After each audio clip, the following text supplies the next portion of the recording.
사랑과 은혜가 충만하신 하나님, 늘 지켜주시고 보호해 주시고 함께해 주셔서 감사합니다.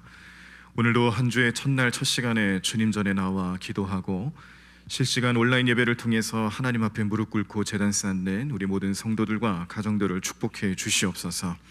오늘 주님의 날을 맞이하여 주님 앞에 온전히 예배하는 날로 삼고 성령님께서 우리 마음속에 임재해 주실 것을 기대하며 나아갑니다.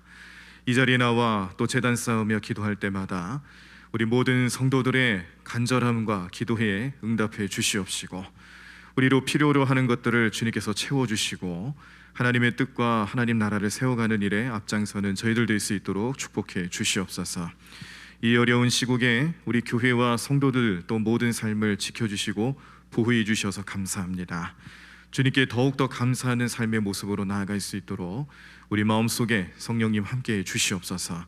오늘 하루 주님 전에 나와 또 주님을 위해 또 예배를 위해 헌신하는 우리 모든 임사자들과 또 많은 다양한 모습으로 헌신하는 우리 성도들의 삶을 보호해 주시고 축복해 주시옵소서.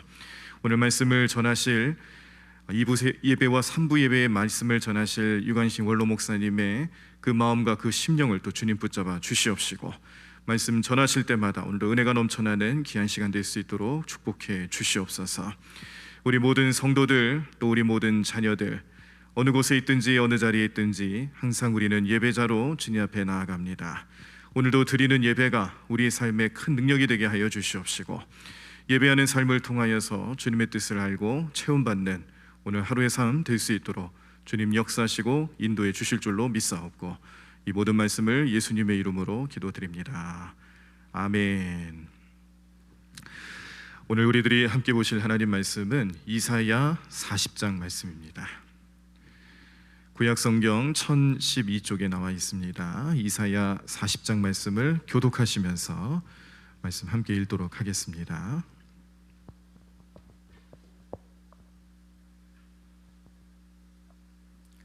이사야 40장 말씀 구약성경 1012쪽에 나와 있습니다. 다 찾으신 줄 알고 제가 먼저 1절 읽겠습니다. 너희의 하나님이 이르시되 너희는 위로하라 내 백성을 위로하라. 너희는 예루살렘의 마음을 닫도록 말하며 그것에게 외치라. 그 누에게 때가 났고 그 죄악이 사함을 받았느니라. 그의 모든 죄로 말미암아 여호와의 손에서 벌을 배나 받았느니라 할지니라 하시니라. 외치는 자의 소리여 이르되 너희는 광야에서 여호와의 길을 예비하라. 사막에서 우리 하나님의 대로를 평탄하게 하라. 골짜기마다 도두어지며 산마다 언덕마다 낮아지며 고르지 아니한 곳이 평탄하게 되며 험한 곳이 평지가 될 것이요. 여호와의 영광이 나타나고 모든 육체가 그것을 함께 보리라. 이는 여호와의 입이 말씀하셨느니라. 말하는 자의 소리여 이르되 외치라. 대답하되 내가 무엇이라 외치리이까 하니 이르되 모든 육체는 풀이요 그의 모든 아름다움들은 그의 꽃 같으니. 풀은 마르고 꽃이 시들면 여호와의 기운이 그 위에 불미라. 이 백성은 실로 풀이로다. 풀은 마르고 꽃은 시드나 우리 하나님의 말씀은 영원히 서리라 하니라. 아름다운 소식을 시온에 전하는 자여 너는 높은 산에 오르라. 아름다운 소식을 예루살렘에 전하는 자여 너는 힘써 소리를 높이라. 두려워하지 말고 소리를 높여 유다의 성읍들에게 이르기를 너희의 하나님을 보라 하라. 보라, 주 여호와께서 장차 강한 자로 임하실 것이요 진이 그의 발로 다스릴 것이라. 보라, 상급이 그에게 있고 보응이 그의 앞에 있으며 그는 목자같이 양떼를 먹이시며 어린 양을 그 팔로 모아 품에 안으시며 젖먹이는 암컷들을 온순히 인도하시리로다. 누가 손바닥으로 바닷물을 헤아렸으며 뼘으로 하늘을 쟀으며 땅을 티끌을 되게 담아 보았으며 접시 저울로 산을 막대 저울을 언덕을 달아 보았으랴. 누가 여호와의 영을 지도하였으며 그의 모사가 되어 그를 가르쳤으랴. 그가 누구와 더불어 의논하였으며 누가 그를 교훈하였으며 그에게 정의의 길로 가르쳤으며 지식을 가르쳤으며 통달의 도를 보여주었느냐. 보라, 그에게는 열방이 통의 한 방울 물과 같고 저울의 작은 티끌 같으며 섬들은 떠오르는 먼지 같으리니 레바논은 땔감에도 부족하겠고 그 짐승들은 번제에도 부족할 것이라. 그의 앞에는 모든 열방이 아무것도 아니라 그는 그들을 없는 것 같이 빈 것 같이 여기시느니라. 그런즉 너희가 하나님을 누구와 같다 하겠으며 무슨 형상을 그에게 비기겠느냐. 우상은 장인이 부어 만들었고 장색이 금으로 입혔고 또 은 사슬을 만든 것이니라. 궁핍한 자는 거제를 드릴 때 썩지 아니하는 나무를 택하고 지혜로운 장인을 구하여 우상을 만들어 흔들리지 아니하도록 세우니라. 너희가 알지 못하였느냐? 너희가 듣지 못하였느냐? 태초부터 너희에게 전하지 아니하였느냐? 땅의 기초가 창조될 때부터 너희가 깨닫지 못하였느냐? 그는 땅 위 궁창에 앉았나니 땅에 사는 사람들은 메뚜기 같으니라. 그가 하늘을 씨알같이 퍼셨고 거주할 천막같이 치셨고 귀인들을 패하시며 세상의 사사들을 헛되게 하시나니 그들은 겨우 심기고 겨우 뿌려졌으며 그 줄기가 겨우 땅에 뿌리를 박자 곧 하나님 입김을 부시니 그들은 말라 회오리 바람에 불어가는 촉에 같도다. 거룩하신 이가 이르시되 그런즉 너희가 나를 누구에게 비교하여 나를 그와 동등하게 하겠느냐 하시니라. 너희는 눈을 높이 들어 누가 이 모든 것을 창조하였나. 주께서 소유하는 만상을 이끌어내시고 그들의 모든 이름을 부르시나니 그의 권세가 크고 그의 능력이 강함으로 하나도 빠짐이 없느니라. 야곱아 어찌하여 내가 말하며 이스라엘아 내가 이르기를 내 길은 여호와께 숨겨졌으며 내 송사는 내 하나님에게서 벗어난다 하느냐. 너는 알지 못하였느냐 듣지 못하였느냐. 영원하신 하나님 여호와 땅 끝까지 창조하신 이는 피곤하지 아니하시며 곤비하지 아니하시며 명철이 한이 없으며 피곤한 자에게는 능력을 주시며 무능한 자에게는 힘을 더하시나니 소년이라도 피곤하며 곤비하며 장정이라도 넘어지며 쓰러지되 오직 여호와를 앙망하는 자는 새 힘을 얻으리니 독수리가 날개치며 올라감 같을 것이요 다른 박질하여도 곤비하지 아니하겠고 걸어가도 피곤하지 아니하리로다. 아멘. 네, 감사합니다. 우리 지난 한 주간 저희 가정 우리 성도님들의 기도와 배려로 휴가를 잘 지내고 돌아왔습니다. 한 주간 또 제가 부재 중일 때 우리 교회 예배나 관리 여러 면에 있어서 우리 부교육자들이 힘써 주시고 애써 주셔서 감사하고 또 우리 성도님들이 또 두루두루 살펴보시면서 예배하는 자리를 지키시고 저희 가정을 위해서 기도해 주신 것도 참 감사합니다. 오늘도 우리에게 주시는 말씀을 통해서 오늘 주일 하루 우리 하나님 앞에 예배하고 예배를 통해 힘을 얻고 능력을 얻는 귀한 시간, 영적으로 체험받는 시간이 될 수 있도록 주시는 말씀인데 이 말씀을 통해서 우리 성도님들 오늘도 기도하며 주님 음성 듣고요 또 주님께서 우리와 함께 하심을 믿음으로 바라볼 수 있는 오늘 이 시간 되기를 간절히 축원합니다. 우리가 이사야 말씀을 보셨습니다. 이사야 말씀 참 방대한 분량의 대선지서로 분류될 정도로 엄청난 양을 자랑하는 성경 중에서는 선지서에 속해 있는 내용 중에서는 가장 많은 분량을 가지고 있는 이사야 말씀을 이제 보셨는데 이사야 말씀 우리가 전체 주제를 저는 이렇게 늘 표현을 합니다. 신앙 강국이다. 이사야 말씀을 읽으면 읽을수록 그 안에서 우리가 깨달을 수 있는 사실은 지금 이사야 선지자가 활동하는 그 시대의 왕 그리고 백성 그 주변 정황들 이런 모든 것들을 감안하고 볼 때에 지금 그 시대의 백성들이 가지고 있는 관심사는 이 모든 열강 가운데 강대국들 사이에서 이스라엘 백성들이 과연 누구를 의지하느냐 그리고 누구를 의지할 때 그 의지하는 목적은 무엇이냐 이거를 계속 보여주는 내용은 결국 눈에 보이는 것을 의지하고 눈에 보이는 것에 따라 문화와 종교나 형태가 바뀌어 나가고 그 가운데서 하나님은 이스라엘 백성들을 택하시고 선민으로 삼아주신 것에 대해서 참 마음 아파하시는 모습을 보여주고 있다는 것이죠. 이사야 선지자의 이야기 하나하나를 듣다 보면은 이스라엘 백성들의 이제 죄악상들을 낱낱이 고백하면서도 이제 후반부에 가면서 하나님께서 회복을 약속하고 계시는구나. 그 회복에 대해서는 단순히 이스라엘이라는 나라 민족에 대한 회복뿐만 아니라 인류 전체의 회복, 하나님 형상을 잊고 잃어버리고 죄로 인하여서 무너지고 있는 우리의 삶을 하나님께서는 다시 세워주시기 위해서, 또 자녀 삼기 위해서, 백성으로 삼아주시기 위해서 큰 계획과 뜻을 품고 계신다라는 것인데, 그것을 이사야 선지자의 입술을 통해서도 나타내 보이시고 있습니다. 신앙 강국이라는 것은 단순히 우리가 눈에 보이는 이 나라가 하나님을 잘 섬기는 나라가 되어서 그 주변 나라들보다 강한 나라, 또 부강한 나라, 뭐 전쟁에 나가서 늘 승리하는 나라, 그런 것만 포함하는 게 아니라 하나님 나라를 이끌어가는 백성들이 함께 모여서 하나님의 뜻을 세우고 그 하나님 나라를 이루기 위해 어떻게 해서든지 하나님을 섬기고 바라보고 말씀으로 체험받는 삶에 살아가야 된다는 것을 깨닫게 합니다. 그래서 이스라엘의 죄악만 고백하는 게 아니고, 그것만 고발하는 것이 아니고 우리의 삶을 고발하는 것이고요, 내 영적인 삶을 고발하며 또 그리스도를 믿는 믿음 안에서 메시아를 통해서 나타난 하나님의 은혜, 하나님의 구원 역사가 확증되었음을 우리 안에 또 한 번 더 믿고 바라보게 하시면서 우리가 이 세상 살아가는 동안에 이 예수님 은혜, 그리스도의 사랑과 구원으로 인하여서 살아가는 존재다라는 것을 늘 알고 깨닫게 하는 목적이 담겨 있죠. 그래서 이사야서에는 이 메시아에 대한 증거들도 굉장히 다양하게 나타나 있습니다. 메시아의 탄생에 대해서도 말하고 있고, 또 그 메시아, 장차 오실 메시아는 우리의 죄를 위해서, 구원을 위해서 고난당하실 어린 양이다라고도 증거하고 있고, 또 재림하실, 다시 오실 그런 분이시다라는 것도 증거하는 내용들이 다 들어가 있어요.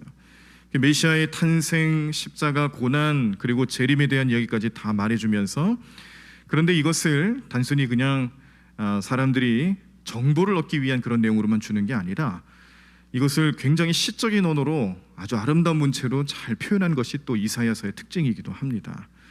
오늘 우리가 40장 말씀을 보셨는데 40장 말씀만 보더라도 이 안에 우리가 좀 평소에 뭐 찬양을 통해서라든지 아니면 좀 암송하는 그런 구절로 대상을 삼고 그렇게 가까이 했던 말씀들이 몇 구절 나오죠. 그렇게 이사야 선지자의 이야기를 통해 드러나는 하나님 사랑. 그런데 사람들이 이 글을 읽을 때마다, 이 말씀을 볼 때마다 하나님의 은혜, 하나님의 구원, 하나님 축복, 이런 것들을 얼마나 아름답게 표현하고 있는지 모릅니다. 오늘 우리가 주목하며 또 말씀의 제목으로 삼고 있는 것은 주를 바라보는 삶에 대해서, 우리가 그것이 또 얼마나 축복이 되는 것인지에 대해서도 이야기를 하려고 하는데, 주를 바라본다, 이런 것들이 이제 신앙적인 표현을 통해서 우리가 깨달을 수 있는 것은 하나님을 섬기는 삶의 자세죠. 눈으로만 보는 게 아니라 우리의 영적인 눈을 떠서 하나님을 바라보고 하나님을 섬기고 하나님을 가까이 하는 삶, 그런 것들을 통해서 얻는 축복은 뭘까?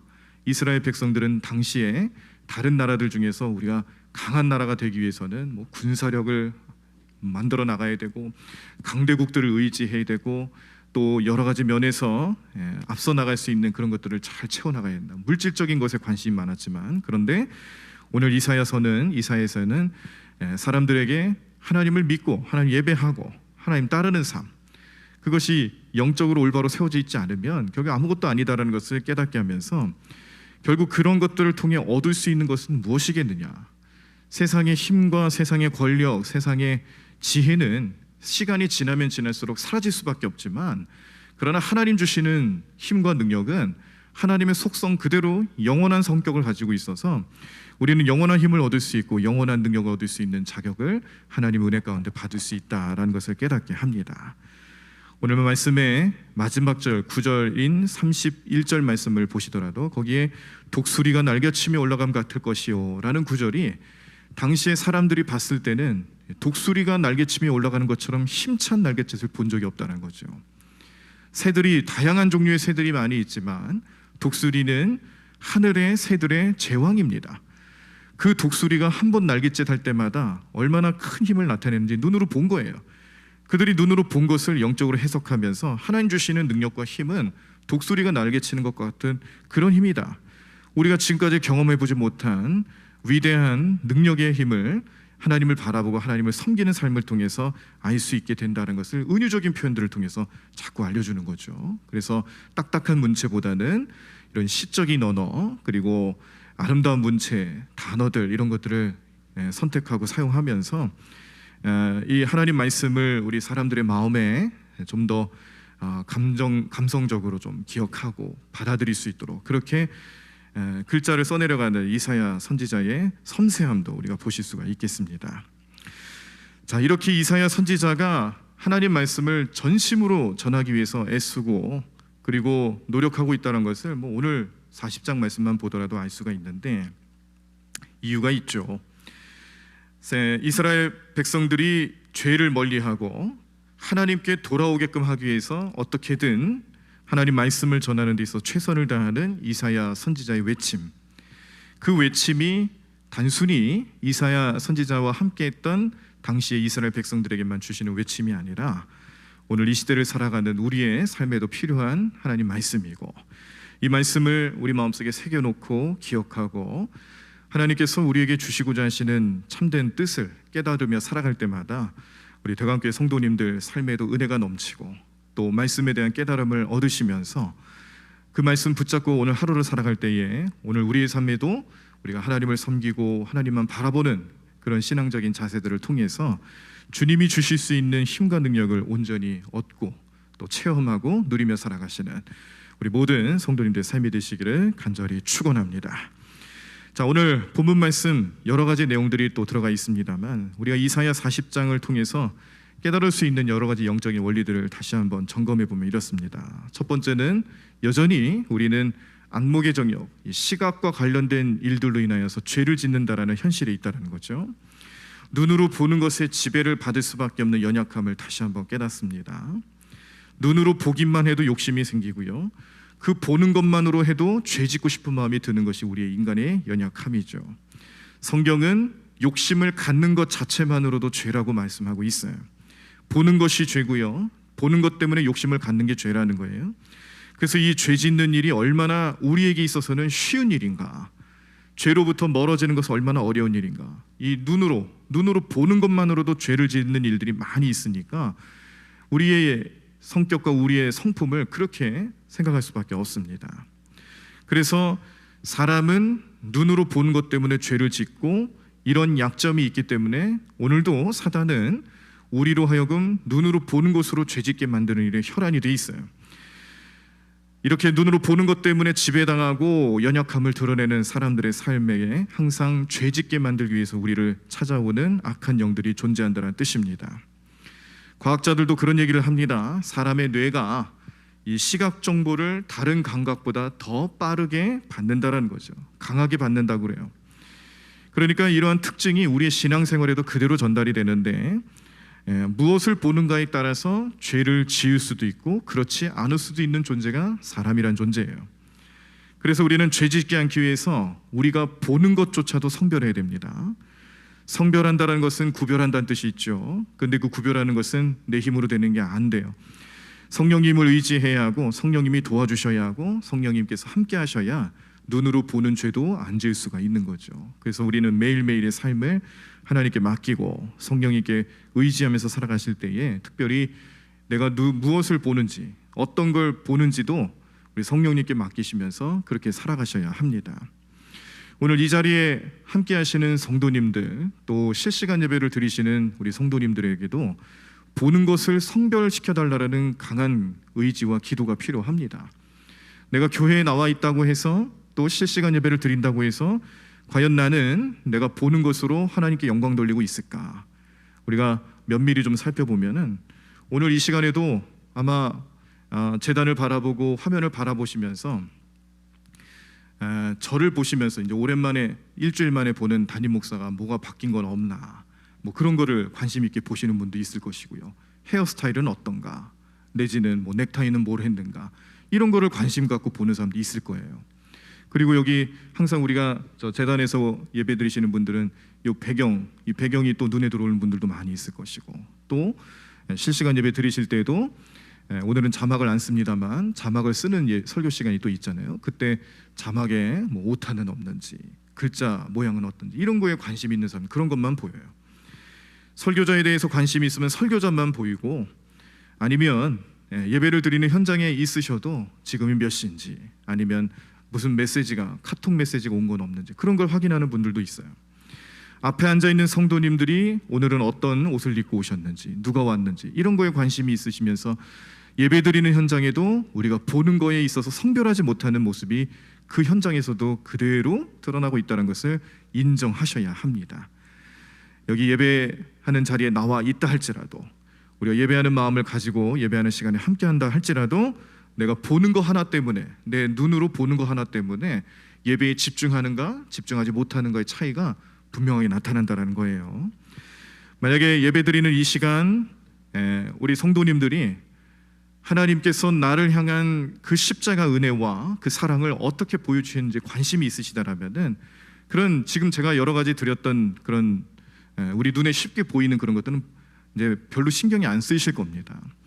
내가 예배드리는 자체가 기쁨이고, 또 예수님 믿고 구원받은 것 자체가 기쁨이고, 그래서 예배하는 자리에 함께할 수 있는 것 자체가 기쁨이고, 예배하는 자리에 나와 있을 때에 내 눈이 십자가를 향하고 예수님 은혜로 향하고 하나님 사랑으로 향할 수 있는 것은 성령님이 우리를 이 안목의 정욕으로부터 구원해 주시기 위해서 성별시켜 주시는 은혜가 나타난다는 증거입니다.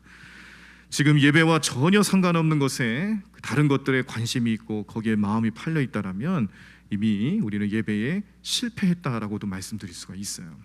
그러므로 예배하는 자리, 예배하는 시간 굉장히 중요하죠. 그런데 더 중요한 것은 예배에 참여하고 있는 내가 과연 지금 무엇을 바라보고 있느냐, 엉뚱한 걸 바라보고 있는 게 아니라 하나님 은혜, 예수님 사랑, 십자가 은혜, 또 성령님께서 내 삶을 인도해 주시는 그 영적인 것에 관심 갖고 거기에 눈을 뜰 수 있도록 우리를 이 안목의 정욕으로부터 지켜주시고, 내가 보는 것으로부터도 성별될 수 있도록 역사해 달라고 기도하시면서 주님께 간구하시는 오늘 이 시간이 되시기를 간절히 축원합니다.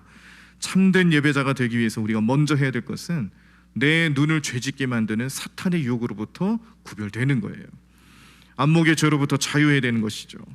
내 육신의 눈과 내 영적인 눈을 오로지 하나님께로만 향할 수 있도록 간구하고 회개하면서 하나님께서 우리의 예배를 기뻐 받으실 수 있는 자리가 되게 해달라고 기도하시며 나아가시는 오늘 시간 되시기를 간절히 축원합니다.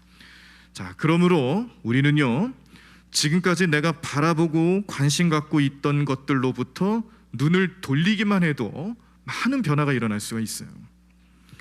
내가 지금까지 얼마나 안목의 정욕이 약한 사람인지 깨달으셨다면 이제 그 안목의 정욕으로 무너질 수밖에 없는 우리의 환경들을 바꾸는 것만 하더라도 우리의 삶에, 영적인 삶에 많은 변화가 일어난다는 뜻입니다.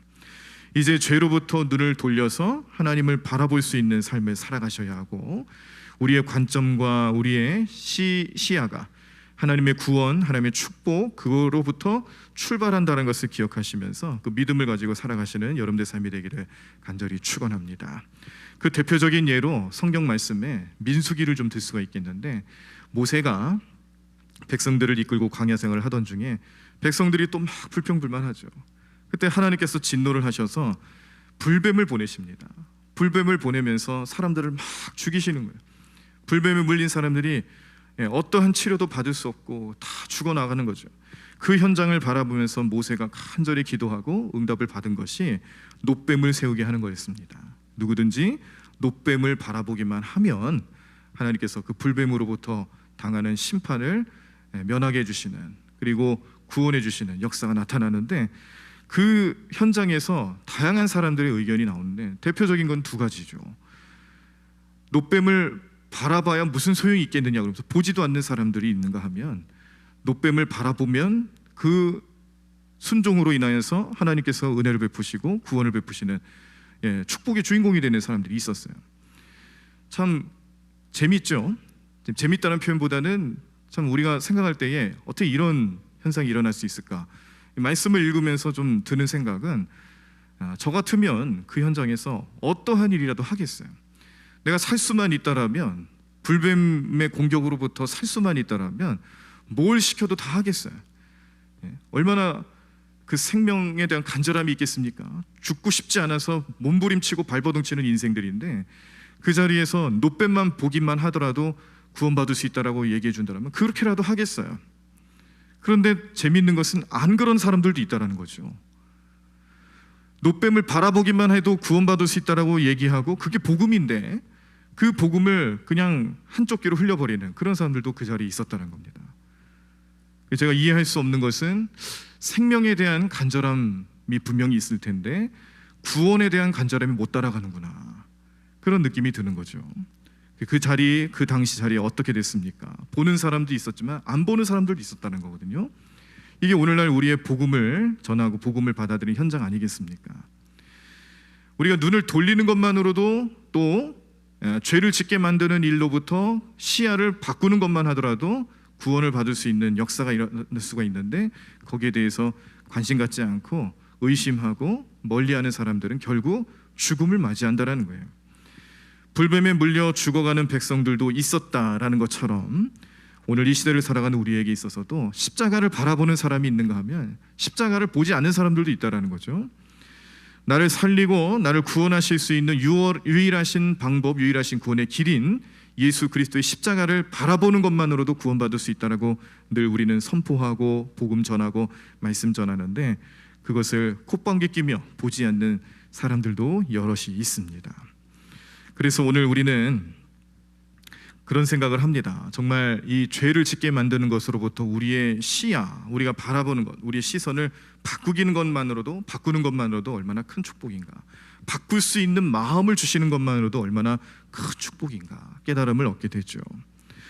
그리고 우리는 또 이런 깨달음을 얻습니다. 우리의 시선을 이제 죄 짓는 곳 또 사망으로 향하게 만드는 것으로부터 돌리실 수만 있다면 그 능력을 한층 더 발전시켜서 하나님을 향한 시선이 될 수 있도록 기도하셔야 된다는 거예요. 우리의 모든 시선이 하나님께 향할 수 있도록 기도하셔야 된다는 겁니다.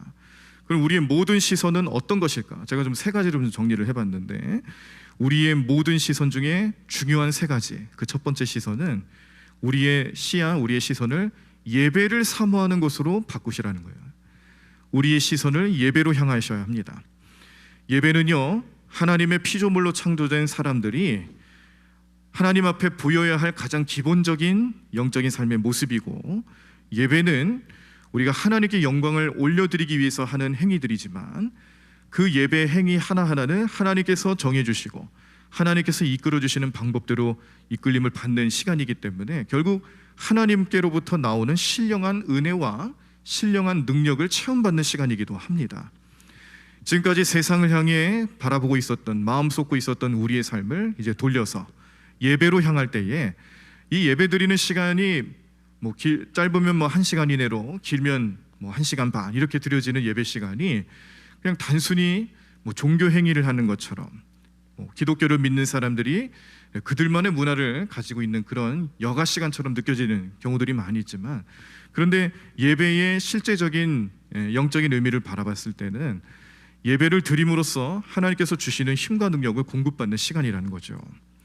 여기는 구원에 대한 확증과 죄의 용서와 하나님 말씀으로 임하시는 하나님의 임재를 경험하는 카이로스의 때를 경험하는 것이기 때문에 그냥 단순히 일주일에 첫날 그냥 잠깐 1시간 정도 하나님 앞에 우리의 마음을 쏟는다가 그런 의미가 아니고, 이 짧은 시간 안에 하나님께서는 우리가 주님의 뜻대로 살아갈 수 있는 놀라운 능력들을 부어주시는 은혜의 순간을 맞이하는 것이며, 또 그렇기 때문에 이 시간은 은혜의 수단이 될 수 있고, 예배하는 자리에 모이며 예배하는 삶을 살아가는 사람들에게는 하나님께서 임재하시며 역사하시는 놀라운 일들이 나타나는 자리다라는 것을 기억하시고 믿으셔야 합니다.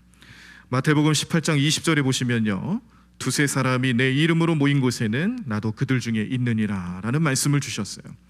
두세 사람이 내 이름으로 모인다, 이것을 우리가 예배로 이해한다면 예배하는 자리에 하나님께서는 함께 하신다라는 거예요.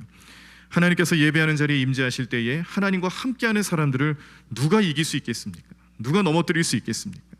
그러면 우리는 하나님과 함께하는 이 예배 자리가 우리의 시선을 예배하는 자리로 옮기는 것만으로도 하나님 능력을 체험하는 은혜의 시간이 되는 줄로 믿습니다. 자, 두 번째, 하나님께 우리가 시선을 향하며 우리의 시선을 하나님께 향하는 삶을 살아갈 때 얻을 수 있는 두 번째 내용은 성전을 바라보는 것도 우리의 시선을 하나님께 돌린다는 것을 깨닫게 하셔요. 성전을 바라본다고 과연 은혜가 될까? 이렇게 말씀드린다라면은 좀 여러 가지 생각이 드실 겁니다. 왜냐하면 우리가 성전을 이 건축물로서의 의미로 먼저 받아들이기가 쉽기 때문이죠. 아까 제가 초반에 말씀드린 것처럼 사람의 생각은 시각적인 것이 먼저 뇌에서 좀 잘 받아들인다 그러잖아요. 그러니까 성전 그러면 떠오르는 것도 역시 이 교회의 건물을 생각하는 경우가 많죠. 근데 이거는 건물만 얘기하는 게 아닙니다. 우리 성도님들이 함께 모여서 주님을 찬양하고 예배하는 이 자리, 이 모임, 그리고 주님이 임재하는 그 자리, 주님이 역사하시는 그곳, 거기가 곧 성전이에요. 그래서 우리는 성전을 향해서 시선을 고정한다는 것은 무슨 의미가 있냐면, 지금까지 내 삶의 중심을 나로 두고 있다가 이제는 하나님이 계시는 곳으로 우리의 시선을 돌린다는 겁니다. 주님이 계시는 그곳을 향해서 우리의 시선을 바꾸고 우리의 시야를 돌릴 때에 그곳에 계시는 하나님을 바라보는 삶이 된다는 거죠. 이스라엘 백성들은 이 사실을 예전부터 너무나도 잘 알고 있었어요. 그래서 유월절을 지키기 위해 매년 예루살렘 성전을 향해 여러 시간과 여러 날들을 소비하면서 투자하면서 절기를 지키기 위해 그렇게 열심을 내는 이유도 똑같습니다. 성전을 향해 살아가는 신앙생활의 중요성을 알기 때문에 그렇다는 거죠. 그런데 이스라엘 백성들의 연약함은 뭐였냐면, 성전을 단순히 예루살렘 성전으로만, 그곳으로만 향하고 그곳으로만 관심을 두었기 때문에 그들이 그런 어려움을 당할 수밖에 없었다는 겁니다. 그래서 예수님은 성전을 향해 성전이 무너질 것을 예언하시는 거죠. 예수님이 계시는 곳이 성전이지 성전에 예수님이 가시는 게 아니라는 거예요. 이것이 오늘 우리의 신앙적인 삶에 있어서도 중요한 의미를 좀 부여하는 것은, 우리가 내 안에 예수님 모시고 내 안에 성령님 모시고 살아갈 때에 나를 성전 삼으시고 나를 통하여서 하나님의 임재를 경험케 하시는 은혜가 이런 마음가짐에서 나타나기 때문에 그렇습니다. 성전을 바라보는 것만으로도 축복을 받을 수 있을까? 네, 그럴 수 있습니다. 왜냐하면 성전이 되는 곳은 주님이 계시는 곳이기 때문에 그렇기 때문이죠. 제가 이제 학교 다니는 시절에, 신학교 시절에 구약학 교수님 중에 방석종 교수님이라는 분이 계셨는데, 지금 이제 은퇴하시고 거의 90이 되셨는데요. 참 감사하게도 제가 전에 섬겼던 교회에 또 소속 목사님이셔가지고 좀 이렇게 가깝게 좀 지낼 수가 있었습니다.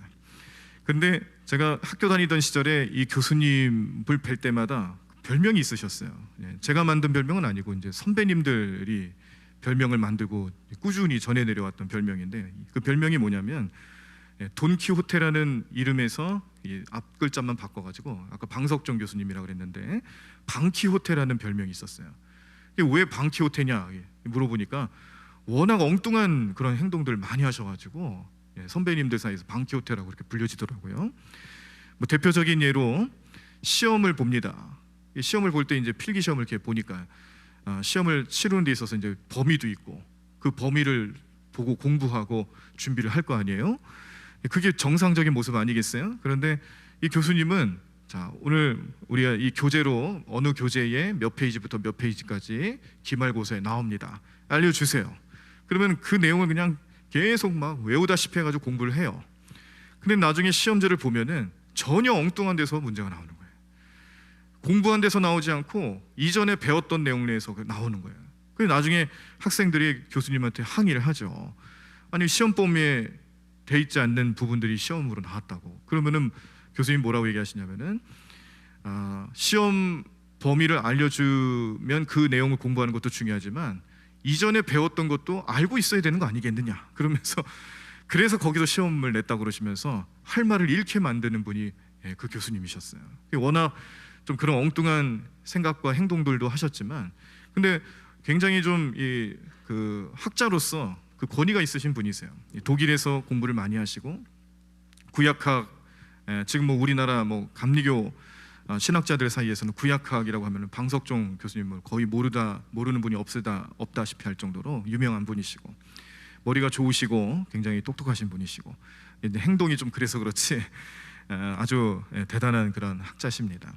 근데 이제 은퇴하시고 나서도 뭐 일본어도 공부하시고 또 한글 공부를 그렇게 많이 하셨어요. 그래서 옛날에 훈민정음 시절에 쓰여졌던 그 초창기 한글 그런 것들에 대해서 연구하시고 공부를 나름대로 하시면서 이 한글 학회에서도 인정받는 그런 학자가 되셨어요. 나중에 책도 쓰시고 한글과 관련된 내용으로 창세기를 또 이렇게 역주를 하셔가지고 참 독특한 시선으로 방법으로 창세기를 연구하시는 그런 일들도 은퇴하신 뒤에 열심히 하셨는데, 그렇게 하고 뭐 책도 쓰시고 그러시면서 아주 활발한 활동을 은퇴하신 이후에도 하시더라고요.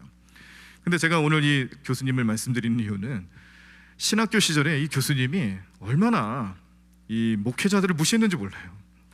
목회자들 설교 못한다, 목회자들 목회 못한다, 그리고 또 신학적으로 부족한 게 참 많다, 이렇게 하면서 굉장히 무시를 많이 하셨어요.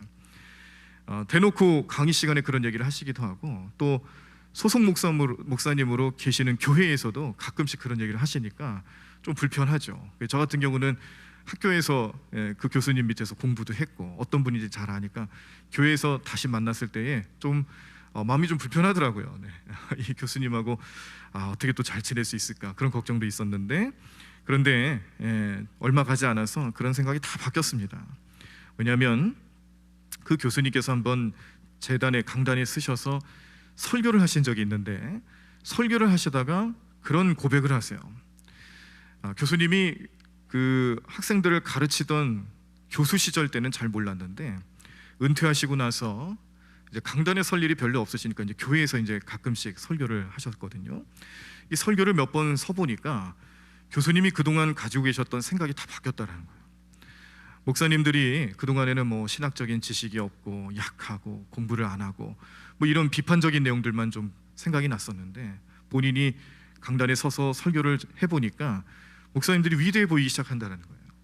목사님들이 말씀 준비할 때 그 성경을 연구하고 성경을 성도님들에게 알기 쉽게 또 이해하기 쉽게 또 은혜 받을 수 있도록 잘 풀이하고 고민하고 또 사색하면서 얻어내는 그 결과물이 설교인데, 이것들을 자기가 본인이 직접 해보면서 몇 번 경험을 해보니까 이 교수로서 학생들을 가르치는 건 전혀 다르다라는 거죠. 그러면서 목사님들이 얼마나 이 설교 하나를 놓고 고민하고 또 기도를 많이 하는가 깨닫게 되었다라는 얘기를 해주십니다. 그러면서 그동안 제가 알고 있었던 교수님의 모습이 하나 둘씩 다 사라졌는데, 또 한 번은 저에게 감동을 주신 내용들이 있었어요. 그때 한참 좀 그런 이슈가 좀 있었습니다. 왜 한국 감리교회는, 아니 한국 교회들은 이 건물에 대해서 집착하는가?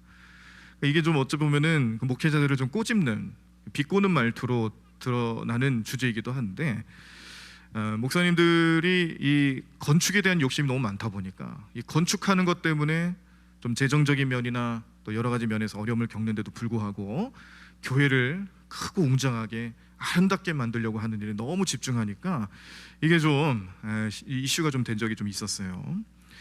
자, 그런데 그 현상을 놓고 이 교수님이 또 이런 얘기를 한번 하시더라고요. 성전을 아름답게 짓는 이유가 있다라는 거예요. 이 구약학을 전공하신 교수님 입장에서 봤을 때에 성전을, 그러니까 건물로서의 성전을 말하는 겁니다. 이 건물을 아름답게 또 때로는 웅장하게 또 그리고 그렇게 신경 써서 만든 이유가 있다. 그 이유가 뭐냐? 아름다운 성전을 통해서 하나님의 아름다움을 깨닫기 때문에 그렇게 만든다는 거예요. 이게 구약학 교수님이 얻으신 결론이에요. 우리가 생각할 때는 성전에 대해서 너무 관심이 많고 겉으로 드러나는 모양새나 또 웅장함이나 이런 것에 관심이 많다 보니까 그래서 너무 많은 재정을 지출하게 된다든지 이것 때문에 성도들이 겪게 되는 그런 어려움들이 좀 가중된다든지 이런 것들을 비판하고 이런 것들에 대해서 좀 회의감을 느낀다라는 식으로 사람들이 많이 생각하고 있었는데, 그런데 이 구약학을 전공하신 구약학 쪽에서는 아주 뭐 우리나라에 내노라 하는 분으로 그렇게 활동을 하셨던 교수님이 주시는 말씀은 뭐였냐면, 성전을 아름답게 짓는 이유는 이 성전을 바라보면서 하나님의 아름다움을 볼 수 있기 때문에 그렇다라는 것으로 말씀하시는 거예요. 그래서 제가 그 말을 들으면서 은혜가 많이 됐습니다. 저도 이제 젊은 목회자다 보니까 그런 그 세상적인 말이나 그런 내용들에 좀 귀를 좀 기울일 수밖에 없었는데, 그러다 보면은 좀 여러 가지 복잡한 생각으로 인해서 좀 어려움을 겪을 때가 있었어요. 그런데 교수님 이야기를 들으면서 정리가 되더라고요. 이거 단순히 사람의 욕심을 따라서 성전을 짓는 그런 개념이 아니구나. 우리가 성전을 왜 지을까? 성전은 무슨 의미가 있을까? 단순히 예배하는 장소나 뭐 문화 행사를 하는 그런 건물로서의 가치도 분명히 가지고 있지만, 그런데 이 성전을 찾아오는 사람들, 또 성전을 바라보는 사람들, 성전을 통해서 예배하고 성전을 드나드는 사람들에게 주는 또 다른 의미가 이 시각적인 효과를 통해서도 나타난다는 것을 깨닫게 하셨어요. 우리는 성전을 바라보며 하나님을 바라보는 삶을 살아가는 것이지, 성전을 바라보면서 다른 것에 관심 두는 게 아니기 때문에 그렇습니다. 세상 사람들은 그럴 수 있어요. 세상 사람들은 성전을 보면서 십자가 불이 너무 밝아요. 민원 넣죠. 왜 밤늦게까지 통성기도 부르고 찬양 시끄럽게 음악 틀고 음악을 연주하고 악기를 연주하고 노래를 부르면서 주변 사람들 피해 보게 합니까? 이런 얘기에 더 관심이 많지만, 그러나 우리 성도들은 달라요. 예수님을 믿고 또 성도로 살아가는 사람들에게는 성전은 그보다 더 위대한 가치가 있었다는 것을 잠시 잊고 있었던 겁니다. 우리 대광교회 40년 전, 41년 전에 이제 개척을 하시고, 또 한 30년 전이시죠. 여기 수지로 오셔서 이 성전 건물을 아름답게 건축하신 것, 30년 전에 이렇게 건물을 건축하신 것은 정말 대단한 거죠. 네. 정말 많은 노력과 기도가, 그리고 많은 투자가 있었던 분명합니다. 근데 또 사람들은 그런 걸 보면서 그런 얘기를 해요. 네. 이 건물을 그냥 건물로만 보면서 교회가 뭐하러 저럴 필요가 있는가, 교회를 짓기 위해서 저렇게 애쓸 필요가 있는가, 그런 비판 섞인 말들을 많이 하는데 아닙니다. 우리가 다시 보셔야 합니다. 대광교회를 보면서 하나님의 아름다움을 보는 사람들이 있다는 거예요. 이 대광교회를 보면서, 십자가를 보면서 세상 살아가면서 어려움 당하고 구원에 대한 확신이 없고 실패와 절망으로 넘어지는 사람들에게 소망이 될 수 있는 능력이 이 교회에 세워진 십자가를 보면서 나타날 수 있다는 것을 우리도 아셔야 합니다. 우리가 단순히 내가 믿음 생활했기 때문에 십자가가 의미 있는 것이 아니라, 십자가는 이미 믿음이 있는 사람과 믿음이 없는 사람들에게 다 의미가 있다는 거고, 그 십자가를 세우는 교회는 하나님의 영광과 하나님의 아름다움과 하나님의 구원 사역을 드러내는 그런 가치와 충분한 의미가 이 건물 자체로도 드러나고 있다는 것을 믿음으로 바라보셔야 합니다. 우리가 성전을 향해서 시선을 돌리는 것만으로 축복이 된다는 것은 그런 의미도 있는 거예요. 우리 안에 계시는 성령님을 통해서 내가 성전되고 성령님이 계시는, 주님이 계시는 그곳도 성전의 의미가 있는데, 그런데 이 건물로서의 교회도 이 안에 주님이 임재하시고 주님이 역사하시는 교회로 우리가 바라보고 생각한다면, 내가 어느 곳에 있든지 내가 섬기는 교회, 우리와 함께 하시는 그 교회, 그 십자가만 바라보는 것만으로도 은혜가 되고, 이 성전을 향하는 마음으로만 가지고도 은혜가 될 수 있고, 그것이 하나님 주시는 능력이고 하나님이 주시는 축복의 내용이다라는 것을 반드시 알고 기억하셔야 합니다.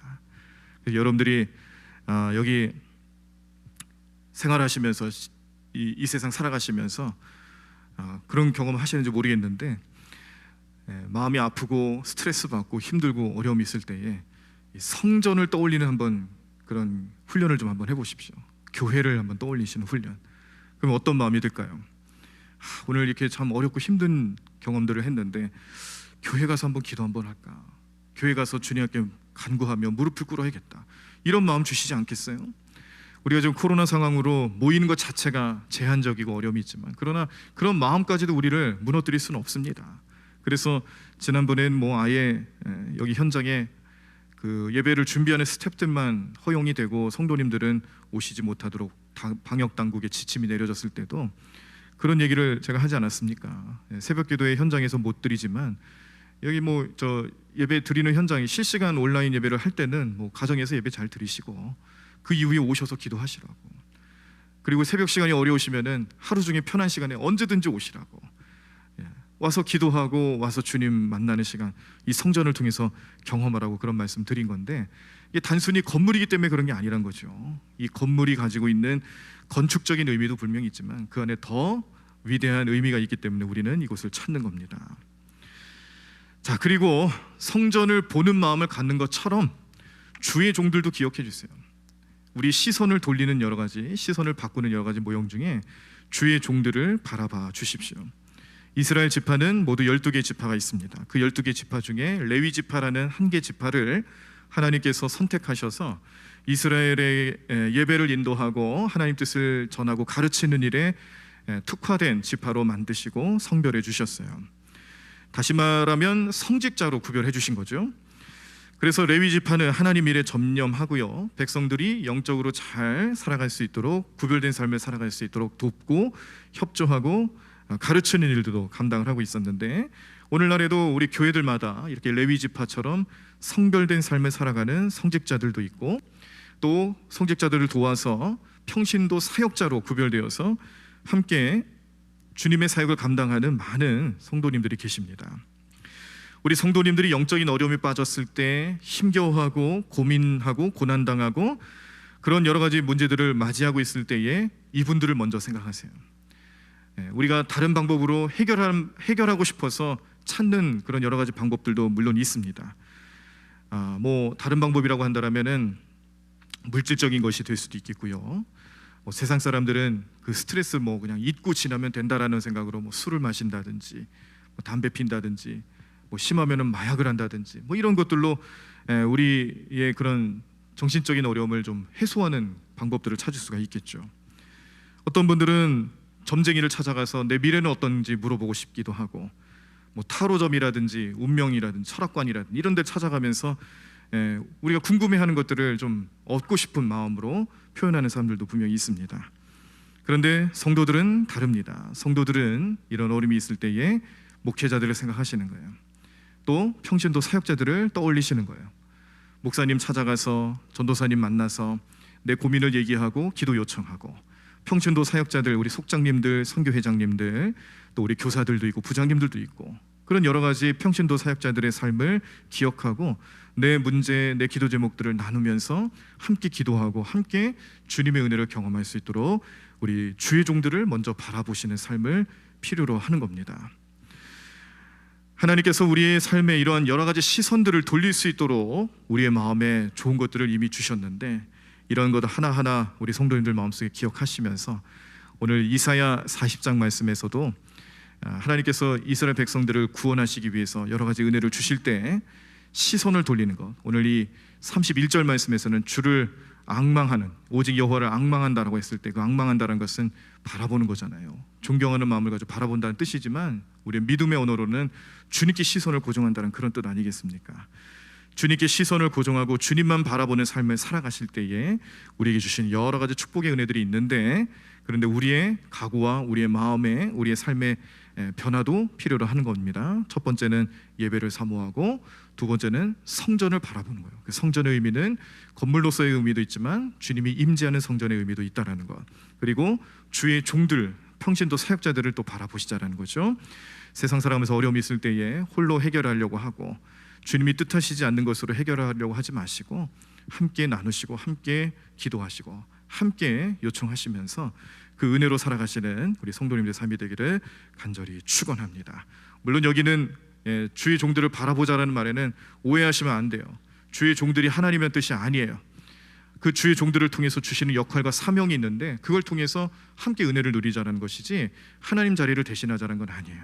오해하지 마시고 우리의 마음을 이제 바꾸셔서, 우리의 시선을 바꾸셔서, 지금까지는 세상적인 것들에 대해서 내가 먼저 관심 갖고 그곳에 우리의 시선이 향하는 경우들이 많았지만 이제는 주를 향해 우리 시선을 바꾸시고 십자가로 시선을 바꾸시고 성전을 향해 또 주의 종들을 향해서 시선을 바꾸시면서 어느 삶을 살아가든지 어떤 모형으로 살아가든지 우리의 삶에 은혜를 주시고자 하시는 하나님 뜻과 섭리를 발견하시고 그것으로 감사하시고 축복의 주인공들 되시는 저와 여러분들의 삶이 되시기를 간절히 축원합니다. 찬양하겠습니다. 하나님의 사랑을 사모하는 자, 하나님의 평안을 바라보는 자, 너의 모든 것 창조하신 우리 주님이 너를 얼마나 사랑하시는지, 하나님 사랑의 눈으로 너를 어느 때나 바라보시고 하나님 인자한 귀로서 언제나 너에게 기울이시니 어두움에 밝은 빛을 비춰주시고 너의 작은 신음에도 응답하시니 너는 어느 곳에 있든지 주를 향하고 주를 바라볼지라. 오늘 말씀 기억하시면서 오늘 말씀의 내용처럼 살아갈 수 있도록 역사해달라고 함께 찬양하겠습니다. 하나님의 사랑을 사모하는 자, 하나님의 사랑을 사모하는 자, 하나님의 평안을 바라보는 자, 너의 모든 것 창조하신 우리 주님이 너를 얼마나 사랑하시는지 하나님께 찬양과 하나님께 찬양과 경배하는 자, 하나님의 선하심을 닮아가는 자, 너의 모든 것 창조하신 우리 주님이 너를 자녀 삼으셨네. 하나님 사랑의 눈으로, 하나님 사랑의 눈으로 너를 어느 때나 바라보시고, 하나님 인자한 귀로서 언제나 너에게 기울이시니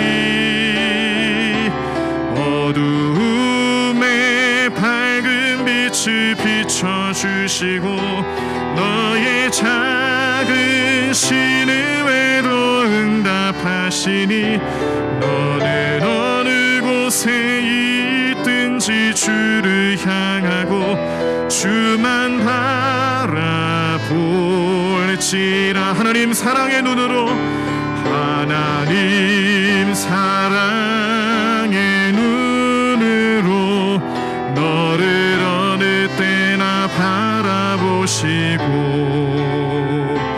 하나님 인자한 귀로서 언제나 너에게 기울이시니 어두움에 밝은 빛을 비춰주시고 너의 작은 신음에도 응답하시니 너는 어느 곳에 있든지 주를 향하고 주만 바라볼지라. 주만 바라볼지라. 주만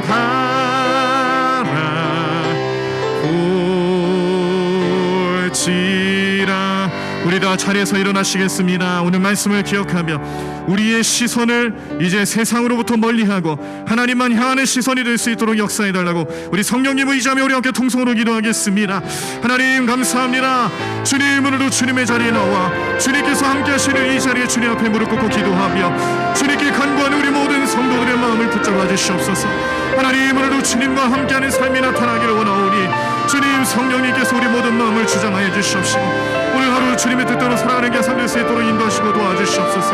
하나님 도와주실 줄로 믿습니다. 주님, 오늘도 은혜로 살아가는 우리 삶이 될 수 있도록 역사하여 주실 줄로 믿습니다. 하나님, 이제는 우리의 시선을 바꿔서 주님께로 향하겠습니다. 주님만 바라보겠습니다. 예배로 향하겠습니다. 성전으로 향하겠습니다. 주의 종들을 바라보겠습니다. 하나님, 주님께서 우리와 함께 하심을 믿음으로 고백하며 우리 믿음 안에 손질이 주님 뜻대로 살아갈 수 있도록 오늘도 역사하시는 주님을 의지하겠습니다. 주님, 하나님, 오늘도 주님만 의지하며 주님만 바라보고 살아오니 삶이 될 수 있도록 인도하실 줄로 믿사오니 주님, 오늘 우리를 붙잡아 주시옵소서. 하나님, 능력의 손길로 함께하여 주시옵소서. 주님, 하나님 도와주실 줄로 믿습니다. 오늘도 주님만 의지하며 살아가는 개선 될 수 있도록 인도해 주실 줄로 믿습니다. 주님 붙잡아 주시옵소서. 주님 성령 충만함으로 나아가게 도와주시옵소서. 하나님 도와주실 줄로 믿습니다. 하나님 오늘도 주님을 찾는 우리 모든 심령들을 주님 은혜로 함께하여 주시옵시고 주님 능력으로 감싸 주시옵시고 믿음으로 승리의 길을 걸어가는 개선 될 수 있도록 인도하여 주시옵소서. 주님 믿음으로 걸어가는 개선 될 수 있도록 주님 역사해 주시옵소서. 주님 능력으로 함께하여 주시옵소서. 주님 붙잡아 주실 줄로 믿습니다. 하나님 능력의 손길로 함께해 주실 줄로 믿습니다. 주님, 하나님 오늘도 주님 의지하며 나